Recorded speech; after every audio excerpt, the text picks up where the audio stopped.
I think for me, owning a log cabin is such a gift. And it has a feeling that you'll never get with any other home. The house has a soul. It's like it's a living house. Really dates back from my childhood. I grew up with a darling little A-frame cabin and got to spend my summers with my grandparents. I just always imagined being able to have my own children do what I got to do by spending time at the cabin. Our hope is that our great-great-great-grandchildren will talk about how this cabin was built, and it will still be a good, healthy cabin. I remember when the very first time we kind of designed it, it was just this very basic little small cabin. And then we really started thinking about the fact we had 7 children, we had 10 grandchildren. How were we gonna make that work? So little by little, it got bigger and then bigger and then bigger. We already had an idea in our minds, but when we went to Homestead Log Homes in Medford, Oregon, they were great about sitting down with us. We wanted an entryway, because a lot of houses up here, they're gorgeous, but you walk straight into the living room. We just wanted that place where you can greet your guests, and you can gather, and you can take your jackets off on a snowy day, and then you head on into the house. And so that was really important to have that greeting area. I had so many people that really came down hard on me about putting in a black kitchen. They're like, how could you put in a black kitchen? And you're gonna be covering up all those logs. And I said, no, you have to understand the vision that I had for it. I was inspired by the designs of the 1920s. They had that old beadboard style, the shaker cabinet. They had the old copper shell handles. And as I started researching, I found everything I wanted on Etsy. It was really important for me to support local artists or artisans in general. One really unique piece that I wanted in this kitchen was the Celtic design of the backsplash above the stove. That became that wow piece in the kitchen. Even though it's something so simple, just having that really creates the warmth of the kitchen, and I absolutely loved it. We really loved Timberline Lodge. We just loved the design of it, how you had the main great room and then the upstairs areas looked into the great room.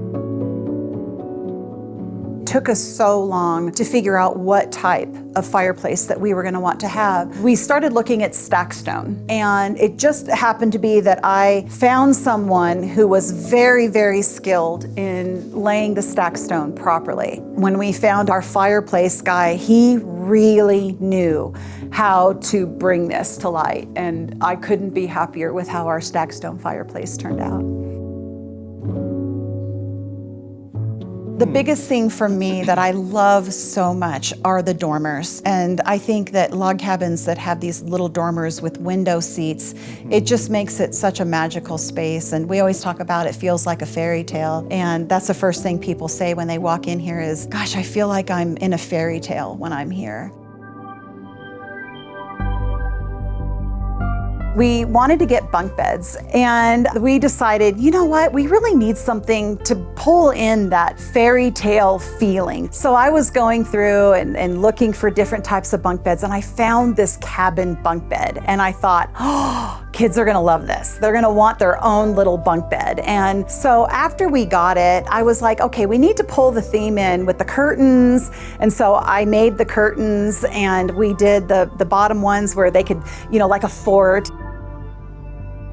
This room was my very first room that I designed. I was so excited to design a bathroom. I wanted it to be kind of that farmhouse theme. I started researching chicken wire type stuff to add, like your lighting, and I found chicken wire lights. And so everything just started to pull together to be unique, and I wanted this to be a really fun space where people would kind of look around and go, oh my gosh. We had a lot of tongue and groove left over from our ceilings. And so, well, it just happened to be that all of them were just the right thickness to actually become a door. So every single one of the doors in the cabin that are all sliders were actually all the leftover supplies from our ceiling. After I received a phone call from Klamath County asking the Chamber of Commerce wanted to come out, and they walked in here and they said, this would be the most magical bed and breakfast. Have you ever thought about making your log cabin a bed and breakfast? And I thought, no, but let's look into that. And to my shock, it was the only bed and breakfast in all of Klamath County. And we thought, that's what we're supposed to do. That's what we're working towards, is what is Red Cone Lodge's purpose? Not just for us as a family, but to share with anybody that can come and spend it here with us.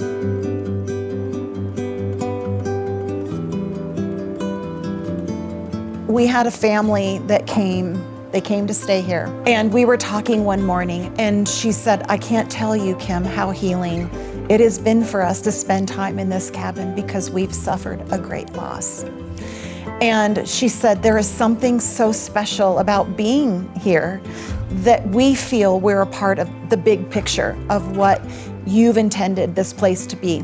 And you know what we're witnessing right before our eyes every time we open the door, or when our grandchildren walk through the door, our children, anyone who comes here, it's a feeling of just like it comes to life. And that was what the vision of this place was for me. And through, as it evolves, inviting people in that have had tragedy and can come here and share and be a part of this, that's what we're hoping. It's the next chapter. It's the next chapter for this.